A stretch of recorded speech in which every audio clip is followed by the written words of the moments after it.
અમરેલીના રાજુલા તાલુકાના ખાંભલિયા ગામે વન્ય પ્રાણીઓ અને પાલતુ શ્વાન સાથેની એક ઘટનાએ વન વિભાગને પણ આશ્ચર્યમાં મૂકી દીધા હતા। ખેતરની વાડીમાં આવેલ 50 ફૂટ ઊંડા કૂવામાં સિંહણ અને શ્વાન બંને પડ્યા હતા।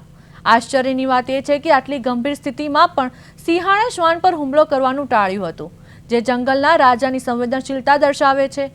ઘટનાની જાણ થતાં રાજુલા વન વિભાગની ટીમ તાત્કાલિક સ્થળ પર પહોંચી હતી।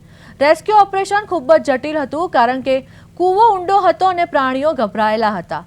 પ્રથમ સિંહણને અને ત્યારબાદ શ્વાનને વન વિભાગે જીવના જોખમે સુરક્ષિત બહાર કાઢ્યા હતા। સ્થાનિક લોકો અને વન વિભાગના જવાનોએ આ રેસ્ક્યુ ઓપરેશન સફળતાપૂર્વક પૂરું કર્યું હતું।